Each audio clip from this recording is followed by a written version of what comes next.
Uoči utakmice 13. kola Supersport HNL-a čeka nas gostovanje u Gorici. S nama je trener gospodin Nenad Bjelica. Pa evo treneru, zamolit ćemo vas da nas uvedete u sutrašnju utakmicu. Pa evo, poslije ove utakmice u utorak u Bratislavi vratili smo se poslije utakmice odmah u Zagreb, pokušali ova 2 dana regenerirati ekipu s igračima koji su manje igrali ili nisu igrali u Bratislavi, odradili 2 dobra treninga. Danas popodne u 3 sata imamo još trening pred utakmicu, tako da ćemo na tom treningu otkloniti zadnje dvojbe koje imamo još što se tiče početnog sastava za utakmicu sa Goricom i vjerujem da spremno dočekujemo još jednu utakmicu u HNL-u koji nam je, kao što smo puno puta već rekli, apsolutni prioritet i tako ćemo se i postaviti u toj utakmici. Hvala treneru. Možemo krenuti na vaša pitanja.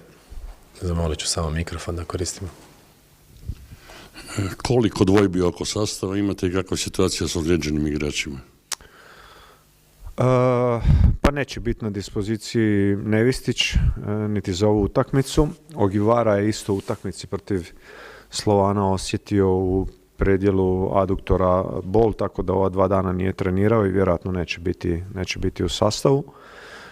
Mišić je još tijekom utakmice u Bratislavi osjetio laganu bolu u listu i isto je sa manjim intenzitetom trenirao ova 2 dana, tako da ćemo vidjeti danas u treningu kako se osjeća i da li može biti na raspolaganju.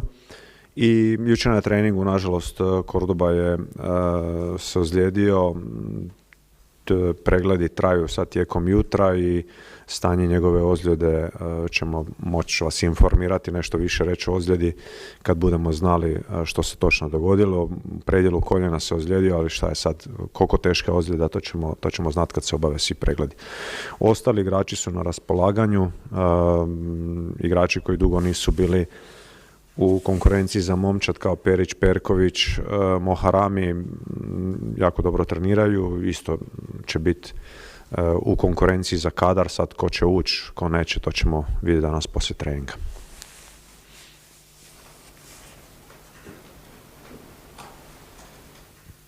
Dobar dan treneru. Koliko je igračima teško, odnosno vama kao stožeru, pripremiti momčad psihološki nakon Lige prvaka, jednog takvog pražnjenja u utorak za HNL izazove? Pa dobro, da jednostavno nije, međutim mi znamo točno, što sam puno puta rekao, šta nam je prioritet.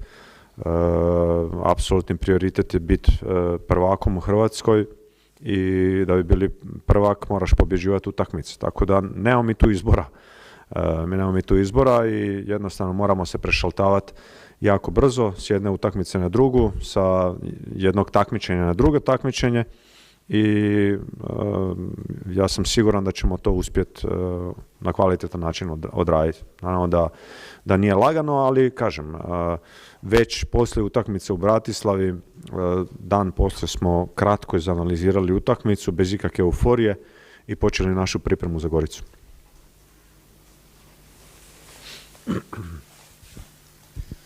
Dobar dan treneru, evo možda par riječi o kolegi Careviću, što mislite o njemu, njegovom načinu igre, njegovom stilu nogometa?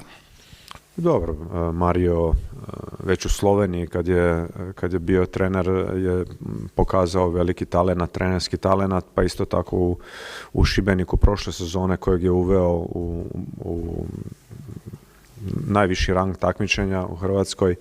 Isto tako početak sezone sa Šibenikom ove sezone je bio sjajan. I evo, sad je dobio šansu da radi u Gorici, jedan mladan, talentiran, kvalitetan trener koji svakodnevno radi na sebi, na poboljšavanju samog sebe i siguran sam da će kvalitetno raditi i u Gorici kao što je radio prethodno u Šibeniku ili u Krki. Tako da trener koji isto na neki način fleksibilan što se tiče sustava, nekad u 4, nekad u 5, vidjet ćemo kako će se nama suprotstaviti, bit ćemo spremni na sve, ali kažem, jedan trener koji sigurno je lijep put pred njim.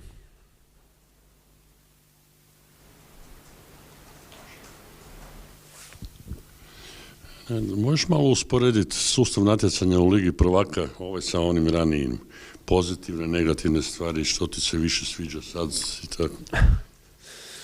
Pa šta ja znam, ne znam, onako interesantnije, malo je drugačije i ja imam onako pozitivne emocije što se tiče novog sustava.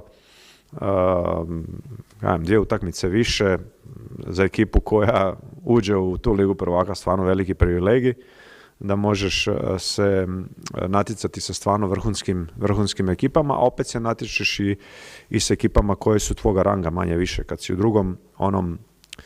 onom drugom sustavu, uglavnom su tu bila dva izuzetno superiorna protivnika, jedan koji bi eventualno mogao nešto iznenaditi, napraviti, a ipak sad su ovo neki protivnici koji su prihvatljiviji za nivo Dinama.